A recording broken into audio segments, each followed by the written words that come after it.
Hello dear students, आप सभी का मेरे YouTube channel maths with Manoj sir में हार्दिक स्वागत है। यहां पर आप मैथ्स के हर कॉन्सेप्ट को बिल्कुल इजी और इंटरेस्टिंग तरीके से समझेंगे, चाहे बेसिक हो या टफ क्वेश्चंस, सब कुछ मिलेगा सिंपल एक्सप्लेनेशन के साथ। आइए आज का टॉपिक शुरू करते हैं। Types of sets.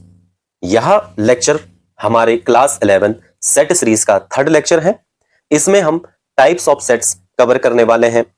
इसमें सबसे पहले हमारे पास जो पहला टाइप है वह है एम्प्टी सेट।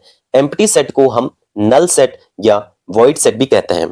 तो इसको समझने के लिए यहां पर एक एग्जांपल दिया हुआ है, a is equal to x such that x is the month having 32 days। यानी कि ऐसा कौन सा महीना होता है जिसमें 32 दिन होते हैं। वर्ष का ऐसा कौन सा महीना है जिसमें 32 दिन होते हैं। तो हमारे पास यहां पर कोई भी ऐसा मंथ नहीं है जिसमें 32 दिन होते हैं।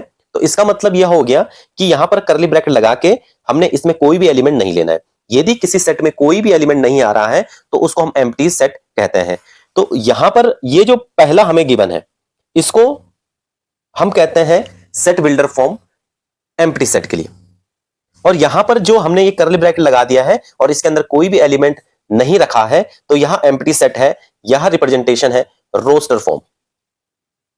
रोस्टर फॉर्म सेट को रिप्रेजेंट करने का रोस्टर फॉर्म। देखिए एम्प्टी सेट को हम फाई से भी डिनोट करते हैं। इस सिंबल को हम कहते हैं फाई। देखिए आगे एक एग्जांपल हमारे पास है। मान लीजिए b is equal to X such that x is a natural number between 1 and 2। देखिए यहां हमारे पास क्वेश्चन है सेट बिल्डर फॉर्म में। इसका कहने का अर्थ है कि ऐसा नेचुरल नंबर बताइए जो 1 और 2 के बीच में होता है। तो हमें पता है 1 और 2 के बीच में कोई भी नेचुरल नंबर नहीं होता है। देखिए हम अगर माना नंबर लाइन पे देखें तो 1 2 3 4 5 6 ये सभी हमारे नेचुरल नंबर होते हैं। इन 1 और 2 के बीच में कोई भी नेचुरल नंबर एग्जिस्ट नहीं करता है। इसका मतलब इस सेट बी में कोई भी एलिमेंट नहीं आएगा। तो अगर इस सेट में कोई भी एलिमेंट नहीं आ रहा है तो यह एम्प्टी सेट है। और एम्प्टी सेट को हम 5 से रिप्रेजेंट करते हैं। जहां पर आपको set a is equal to 5 या b इज इक्वल टू 5 या c इज इक्वल टू 5 इस प्रकार से कहीं पर भी दिख जाए तो आप ये समझिए कि वह एम्प्टी सेट है। एम्प्टी का मतलब उस सेट में कोई भी एलिमेंट नहीं है। आइए इसके बाद इसकी डेफिनेशन देखते हैं। देखिए डेफिनेशन है a set which has no elements is called an empty set. यानी कहने का मतलब यह है कि ऐसा सेट जिसमें कोई भी एलिमेंट ना हो या कोई भी उसमें एलिमेंट ना हो तो उसको हम कहते हैं एम्प्टी सेट। एम्प्टी सेट को या तो हम 5 से रिप्रेजेंट करते हैं और अगर एम्प्टी सेट को रोस्टर फॉर्म में रिप्रेजेंट करना हो तो करली ब्रैकेट लगा के उसके अंदर कोई भी एलिमेंट नहीं लिखते हैं। इसके बाद हम कुछ इंपॉर्टेंट नोट्स को डिस्कस करते हैं। देखिए इसमें पहला पॉइंट है, हमारे पास एक सेट दे रखा है रोस्टर फॉर्म में और इसके अंदर एक एलिमेंट है 0, तो यहां हमारा एम्प्टी सेट नहीं होगा। देखिए इसी प्रकार से हमारे पास जो सेकंड पॉइंट है इसमें भी जो हमारे पास सेट गिवन है यहां भी एम्प्टी सेट नहीं होगा। सिमिलरली जो पॉइंट थर्ड है यहां भी हमारा एम्प्टी सेट नहीं होगा। लेकिन जो हमारे पास फोर्थ सेट गिवन है, देखिए ये एक सेट हमारे पास है, यह एक एम्प्टी सेट है क्योंकि यहां रोस्टर फॉर्म में हमें गिवन है इसके अंदर कोई भी एलिमेंट नहीं है। तो यह एम्प्टी सेट का एग्जांपल है। इसी प्रकार से 5 एम्प्टी सेट को हम 5 से रिप्रेजेंट करते हैं। तो यह दोनों हमारे पास एम्प्टी सेट के लिए रिप्रेजेंटेशन है या एम्प्टी सेट है और ये जो तीनों हमारे पास है यह एम्प्टी सेट नहीं होंगे। नेक्स्ट पॉइंट देखिए, अ set which has at least one element is called non empty set. देखिए जिस सेट में कोई भी एलिमेंट नहीं होता है, देखिए जैसे हमारे पास सपोज दैट एक सेट दे रखा है a इज इक्वल टू, यह एक सेट है, इसमें हमारे पास कोई भी एलिमेंट नहीं है तो इसका मतलब यह एम्प्टी सेट है। लेकिन अगर इसमें कम से कम अगर एक एलिमेंट आ गया, माना एक सेट बी हमारे पास है, इसमें एक एलिमेंट है, तो यहां हमारा नॉन एम्प्टी सेट कहलाएगा। देखिए इसी प्रकार से एग्जांपल नंबर नेक्स्ट देखते हैं। मान लीजिए 1 2 3 4 5 6 ये बहुत सारे सेट आ गए हमारे पास, ये बहुत सारे इस सेट में एलिमेंट्स आ गए, तो यहां भी नॉन एम्प्टी सेट है। देखिए जो एम्प्टी सेट है उसमें कोई भी एलिमेंट नहीं होना चाहिए और नॉन एम्प्टी सेट में कम से कम उसमें एक एलिमेंट हो जाए, अधिक से अधिक कितने भी हो सकते हैं। तो यह डिफरेंस है एम्प्टी सेट में एंड नॉन एम्प्टी सेट में।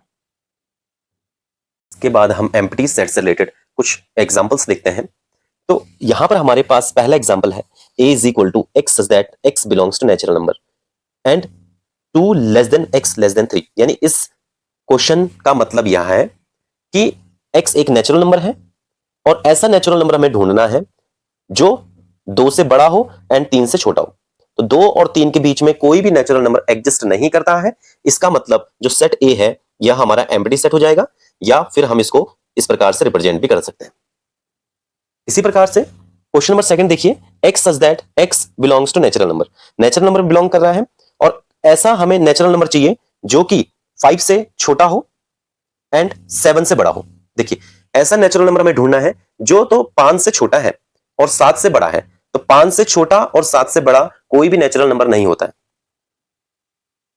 इसका मतलब यहां पर जो सेट बी है वह भी एम्प्टी सेट है, या हम इसको इस प्रकार से रिप्रेजेंट कर सकते हैं। एग्जाम्पल नंबर थर्ड देखिए, एग्जाम्पल नंबर थर्ड है C is equal to X such that x is a triangle having 4 side. मतलब ऐसा ट्रायंगल हमें बताना। देखिए ट्रायंगल क्या होता है, हमें ऐसा ट्रायंगल बताना है जिसकी 4 साइड्स हो। तो ऐसा कोई ट्रायंगल नहीं होता है जिसकी 4 साइड्स होती है, जिसकी 4 साइड्स हो। तो यह सेट भी हमारा एम्प्टी सेट होगा और हम इसको इस प्रकार से रिप्रेजेंट करेंगे। एग्जाम्पल नेक्स्ट देखते हैं। हमारे पास यहाँ पे डी एक सेट दे रखा है, x such that X is a natural number and x less than 0। देखो 0 से छोटे नेचुरल नंबर का सेट बनाना है। तो 0 से छोटा कोई भी नेचुरल नंबर नहीं होता है, क्योंकि नेचुरल नंबर 1 से शुरू होता है। तो यहां पर भी जो हमारे पास डी आएगा वहां भी 5 आ जाएगा। 5 का मतलब हो गया एम्प्टी सेट।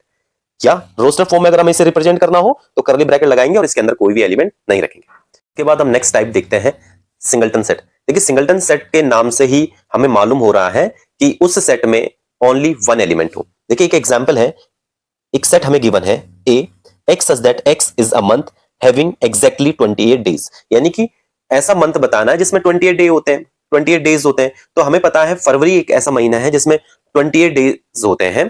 तो हम लिख सकते हैं ए इज इक्वल टू फैब लिख दिया है और इसको कर्ली ब्रैकेट के अंदर रख लिया है। तो इसका मतलब इसमें ओनली 1 एलिमेंट है, एक एलिमेंट है इसमें। अगर किसी सेट में एक एलिमेंट होता है तो उसको हम सिंगलटन सेट कहते हैं। इसी प्रकार से अगर एग्जांपल नंबर सेकंड की बात करें, बी हमारे पास एक सेट दे रखा है, x such that X is a natural number between 1 and 3। एक और 3 के बीच में सिर्फ एक ही नेचुरल नंबर एग्जिस्ट करता है, वह है 2। तो इसमें इस सेट में भी एक ही एलिमेंट आ रहा है, तो इसका मतलब यह सेट हमारा सिंगलटन सेट कहलाता है। देखिए इसकी जो डेफिनेशन है, इसकी डेफिनेशन इस प्रकार से हो जाएगी, a set which has exactly 1 element is called a singleton set। यानी कि ऐसा सेट जिसमें केवल एक ही एलिमेंट हो, ऐसे सेट को हम सिंगलटन सेट कहते हैं। ये इसके बाद हम सिंगलटन सेट से रिलेटेड कुछ एग्जांपल्स देखते हैं। देखिए जैसे पहला एग्जांपल हमारे पास दे रखा है, एक सेट हमारे पास है, इस सेट में ओनली 1 एलिमेंट है यानी कि 5। इस सेट में एक एलिमेंट है, तो इसका मतलब यह सेट हमारा सिंगलटन सेट हो जाएगा। इसी प्रकार से एक सेट हमारे पास पी दे रखा है, x such that X is a natural number, यानी कि एक्स जो है वो नेचुरल नंबर बिलोंग करना चाहिए। एंड हमारे पास कंडीशन दे रखी है X square is equal to 9। तो देखिए हमारे पास जो कंडीशन है X square is equal to 9, यहाँ पे हम देखते हैं कि यहां से अगर स्क्वायर हटाते हैं, देखिए एक्स इज इक्वल टू, अगर स्क्वायर हटाएंगे तो स्क्वायर जब हटेगा तो प्लस माइनस अंडर रूट 9 हो जाएगा। तो यहां पर जब एक्स की जो वैल्यू आ जाएगी 9 का अंडर रूट 3 होता है, प्लस माइनस 3 आ जाएगा। तो यहां पर हम देखते हैं, देखिए जो x की वैल्यू आई है वो आई है एक -3 आई है एंड एक आई है 3। तो यहां पर सिर्फ एक जो ये 3 है यह नेचुरल नंबर बिलोंग करता है, -3 नेचुरल नंबर में नहीं बिलोंग करता, यानी कि -3 नेचुरल नंबर नहीं होता है। इसका मतलब इस सेट में हमारे पास ओनली 1 एलिमेंट आ जाएगा जो है 3। तो यहां भी एक सिंगलटन सेट है। इसी प्रकार से हम देखते हैं थर्ड एग्जाम्पल, हमारे पास c इज इक्वल टू दे रखा है x such that X is the smallest natural number. तो जो सबसे छोटा नेचुरल नंबर होता है 1 होता है, ठीक है, सबसे छोटा नेचुरल नंबर 1 होता है। तो यहां इस सेट में भी हमारे पास एक ही एलिमेंट आ रहा है, तो यहां भी एक सिंगलटन सेट है। इसी प्रकार से हमारे पास एग्जाम्पल हमारे पास फोर्थ है, डी हमें दे रखा है x such that X is the capital of India. देखिए इंडिया की जो राजधानी है, भारत की जो राजधानी है वो न्यू दिल्ली है, यानी कि डी इज इक्वल टू हमारे पास आ जाएगा न्यू दिल्ली। तो इस सेट में भी एक ही एलिमेंट आ रहा है, तो इसका मतलब यह सेट भी हमारा सिंगलटन सेट का एग्जांपल है।